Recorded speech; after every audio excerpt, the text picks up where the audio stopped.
Ma femme et ma belle-mère parlaient souvent dans leur langue maternelle. Alors je les ai enregistrés, j'ai traduit leurs paroles, et j'ai découvert une vérité choquante qui a tout changé. Ma femme et moi nous sommes mariés il y a 2 mois. Nous venons de cultures et d'ethnies différentes. Dans sa culture, il est normal de vivre avec ses parents. Nous avions discuté de la possibilité d'habiter avec ses parents après le mariage, mais je n'étais pas très à l'aise avec cette idée. Je suis né et j'ai grandi aux États-Unis. Mes parents ont émigré ici à l'âge de 20 ans pour réaliser leurs rêves.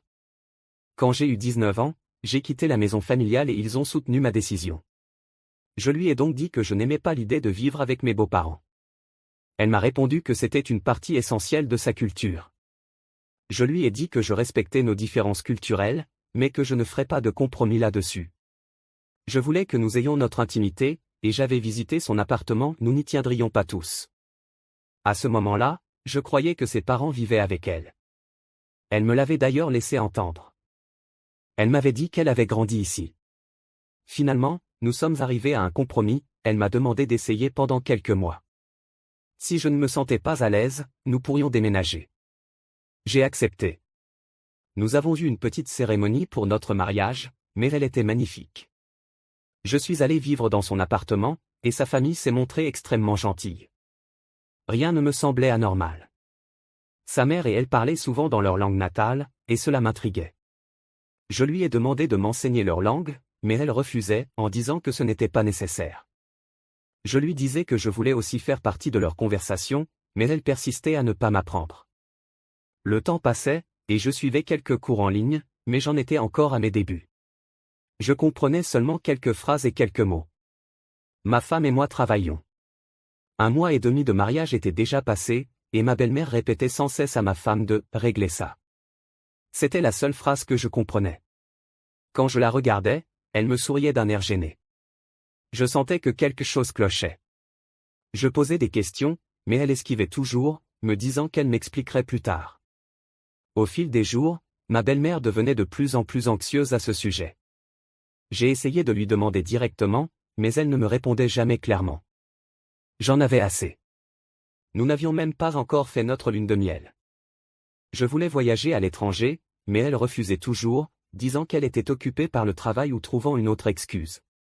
Un jour, je parlais avec une collègue de travail. Elle venait du même pays que ma femme, mais je ne l'avais jamais entendue parler cette langue.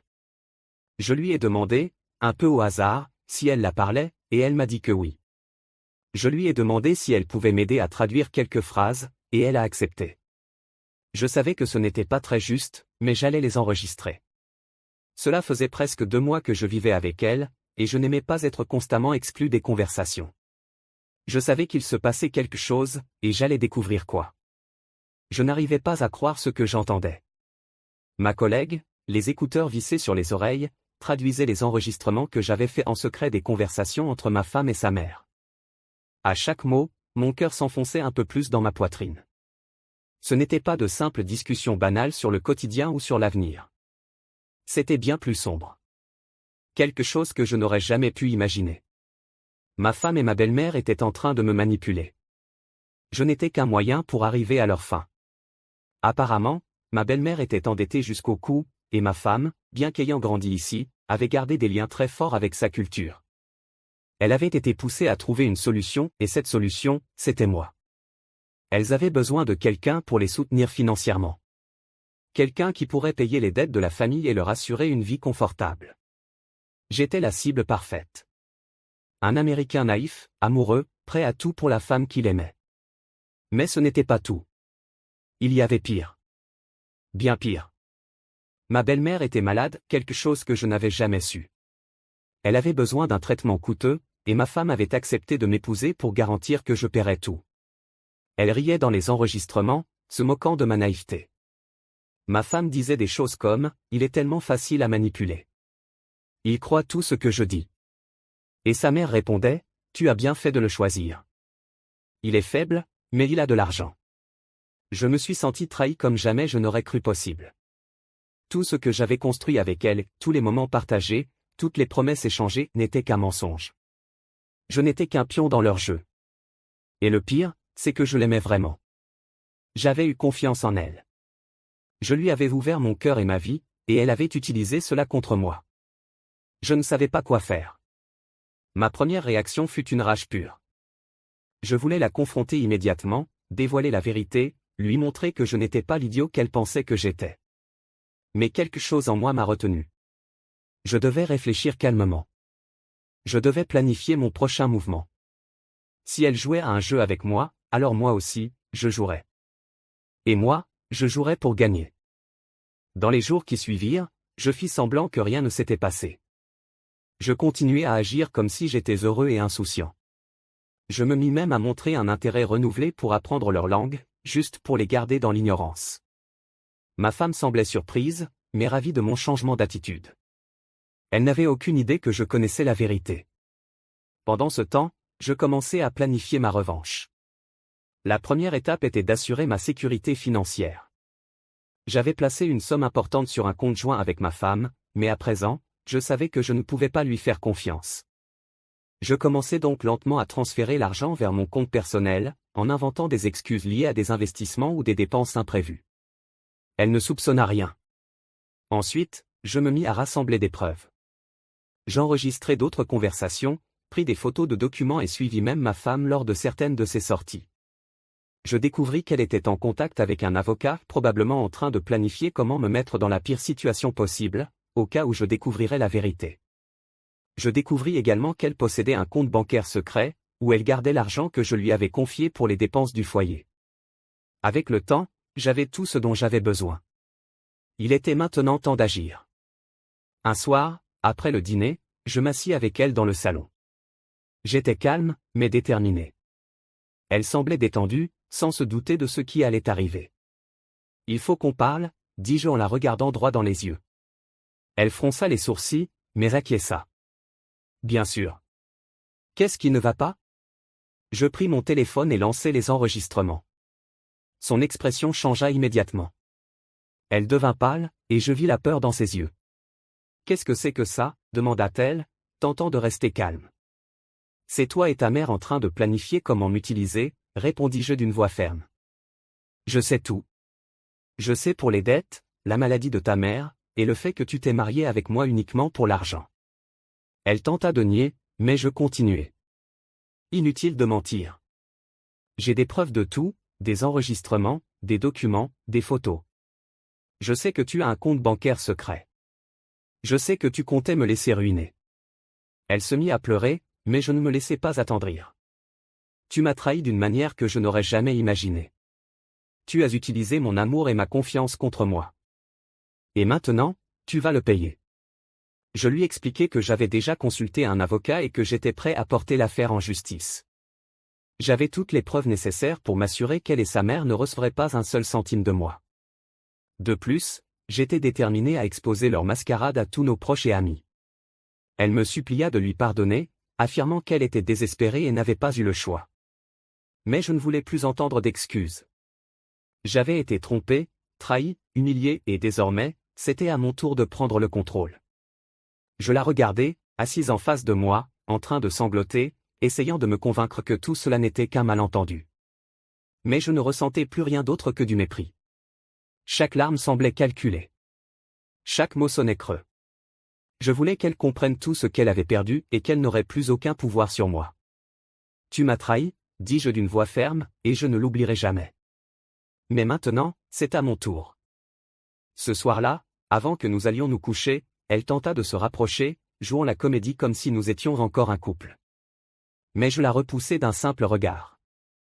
Ne me touche pas, murmurai-je. Et elle recula. Nous dormîmes dans le même lit, mais ce fut la dernière fois. J'étais déterminé à agir. Le lendemain, sans rien dire, j'appelai mon avocat et lui expliquai toute la situation. Il fut choqué par le niveau de manipulation et me conseilla sur les démarches à suivre. Je pris contact avec la banque pour bloquer tout mouvement éventuel sur le compte commun. Je ne laisserai pas un seul centime tomber entre ses mains ou celles de sa mère. Je transférai également tous les biens à mon nom dans un fonds protégé. C'était la première étape pour m'assurer de sortir de cette histoire sans rien perdre. Pendant ce temps, je continuais à faire semblant. Pendant plusieurs jours, j'agis normalement avec même quelques gestes d'affection feinte pour qu'elle reste désarmée. Elle semblait commencer à croire que j'envisageais de lui pardonner. mais intérieurement, je savourais chaque détail de ce que je préparais. Une semaine plus tard, tout commença. Au travail, je demandai un congé pour régler certaines affaires personnelles et utiliser ce temps pour rassembler tous les documents nécessaires à la fin de cette relation. Je fis appel à des détectives privés pour en apprendre encore davantage sur ses manigances et celles de sa mère. Je voulais m'assurer que rien ne serait laissé au hasard. Et puis, le jour arriva. Je suis rentré plus tôt à la maison, tous les papiers en main. Elle était assise sur le canapé, occupée sur son téléphone. Quand elle m'a vu, elle a souri comme si de rien n'était.